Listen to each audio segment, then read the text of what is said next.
ये विशेष तौर पे सभी भाई बहनों से दास की प्रार्थना है, जबरदस्ती का दबाव का मार्ग नहीं है। फिर नहीं मानेगा वो अपना भुगतेगा, फिर अपना भुगतेगा। तो ये इन चीज़ों का विशेष ध्यान रखना है। दूसरी चीज़, कोई भी माता बहन अगर साथ संगति में आती है, ये भाइयों की भी जिम्मेदारी बनती है, खाली माताओं की नहीं है।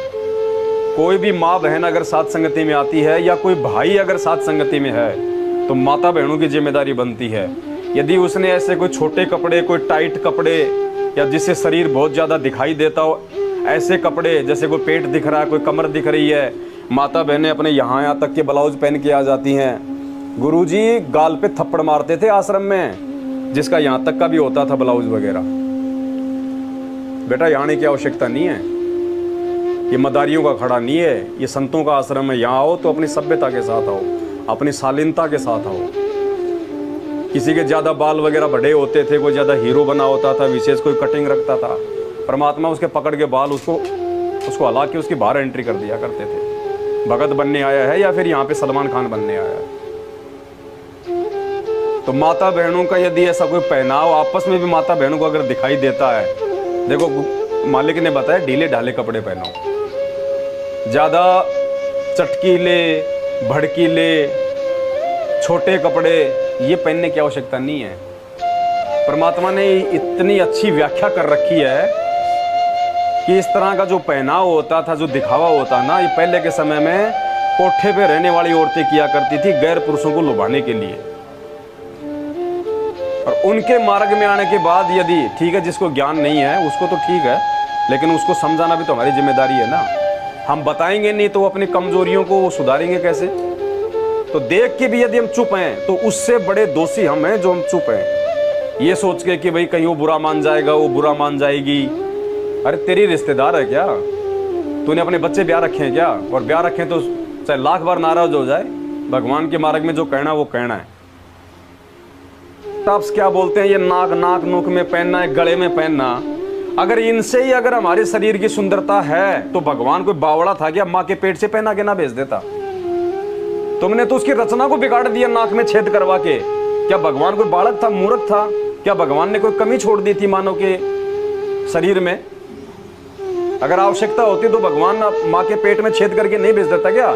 जब उसने शरीर में इतने छेद करके भेजे हैं, 2-4 छेद और निकाल देता नाक में, कानों में। तो इन बातों पे विचार करना पड़ेगा। गुरुजी के पास इतना समय नहीं होता था कि गुरुजी हर चीज को एक ही दिन में बता देंगे। और गुरुजी को मालूम था मैंने अगर टाइट होके बोल दिया तो ये लोग यहाँ पे आना छोड़ देंगे। तो मालिक तो चाहते थे कि जैसे तैसे ये आते रहें, कबीर कपट से भक्ति करे उसको भी अपनाऊं, साम दाम दंड भेद से फिर सीधे रास्ते ले आऊं। लेकिन आज ये हमारी जिम्मेदारी है, क्योंकि भगवान ने वो जिम्मेदारी आज हमें दे दी है। और हम यदि उस जिम्मेदारी में कोई कोताही बरतेंगे, लोगों से ये सोच के वो नाराज हो जाएगा, वो नाराज हो जाएगी, मेरे से बोलेगा नहीं, मत बोल भाई, तू कोई ईद का चांद है क्या? तो थोड़ा विचार करो इन बातों पे। माता बहनें आते भंडारे पे ध्यान मत दिया करो, एक दूसरे पे ध्यान दिया करो कि किस में क्या कमी है, तब है यहाँ आने का फायदा। और उसको बोलो, एक नहीं, जब उसको 5-5 बोलोगे ना, अगली बार या तो आएगी नहीं, और आएगी तो आडंबर करके नहीं आएगी। फिर ऐसे हम भाइयों की जिम्मेदारी है, वरना क्या फायदा? फिर तो हलवा चाटना हो गया, जब कोई परिवर्तन ही नहीं है, कोई बदलाव ही नहीं है। अरे गुरुजी हमारे अंदर बदलाव लाके तो संसार बदलना चाहते हैं, और हम ही उन चीजों में धंसते जा रहे हैं, तो समाज में कहां से बदलाव होगा? हम क्यों दोषी दे रहे फिर उनको? अज्ञानी, मूर्ख, फलाना दिखना, फिर क्या फायदा? वो तो बिना ज्ञान के अज्ञानी है, उनकी तो फिर भी चल जाएगी। तुम तो ज्ञान लेके महाज्ञानी बने हुए हो। हम माफी के काबिल नहीं है, फिर वो जगत वाला तो फिर भी माफी के काबिल है, क्योंकि उसको ज्ञान नहीं है, वो इसलिए कर रहा है। हम ज्ञान लेके भी इन चीजों को नहीं छोड़ पा रहे, हम उससे बड़े दोषी हैं।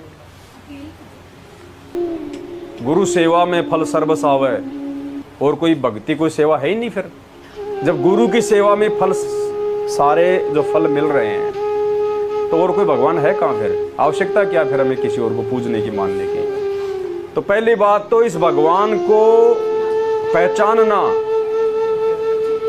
अति दुर्लभ है। कोई बिरला ही होगा जिसको परमात्मा खुद अपनी पहचान करवाएगा, और पहचान होने के बाद फिर कोई सूरमा होगा जो इस भक्ति पे ज्ञान आधार से मर्यादाओं के साथ में टिकेगा। वरना परमात्मा कहते हैं कामी क्रोधी लालची इनसे भक्ति ना होए, भक्ति करे कोई सूरमा जाति वर्ण कुल खोए। ऐसे चाहे आते रहो जाते रहो, लेकिन उसका बेनिफिट कुछ नहीं मिलेगा। परमात्मा ने इतनी इतनी कथाएं बता रखी। अब एक दिन क्या हुआ, राजा ने अपनी उसका साध्वी का सत्संग अपने महल में रखवा लिया। जो बदचलन औरतें होती हैं वो दूसरों को आकर्षित करने के लिए जो देखभाल करता है, उसकी ज़रूरतों की जो है पूर्ति करता है, समय पे उसको कपड़े ला के देता है, उसके खाने दाने की व्यवस्था करता है। पति यानी पालक, जो उसको पालता है उसको कहते हैं पति।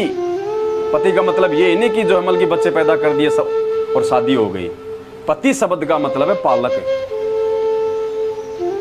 जैसे हम कहते हैं हमारा पति परमेश्वर, तो पति का मतलब मालिक, हमारा पालनहार, जो हमारी जिम्मेदारियों को जिसने उठा रखा है उसको कहते हैं पति। तो या तो हम गुरुजी को अपना पति मानते नहीं। अगर गुरुजी को यदि हम अपना पति माने तो जिसका पति जेल में हो वो पतिव्रता औरत के हार श्रृंगार कर सकती है क्या? अगर किसी का पति जेल में हो,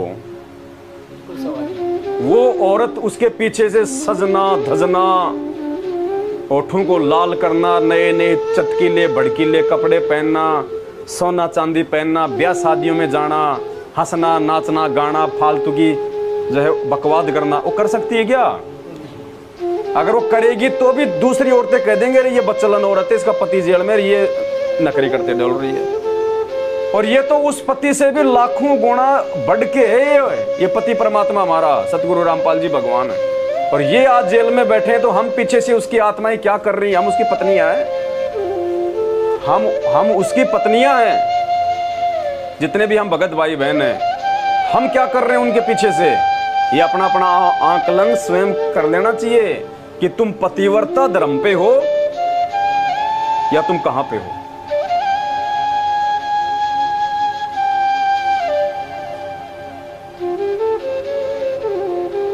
इसीलिए परमात्मा दुखी है, इसीलिए वो जेल से बाहर नहीं आ रहा, वरना उसको किसने बांध के रखा? वो देख रहा जाऊं तो कहां जाऊं, चारों तरफ बस यही आग लग रही है। सब अपनी मस्ती में मस्त हैं। सब ने ये सोच लिया जब गुरुजी आएंगे तब आश्रम में चल पड़ेंगे, बाकी अपना कर रहे हैं अपना।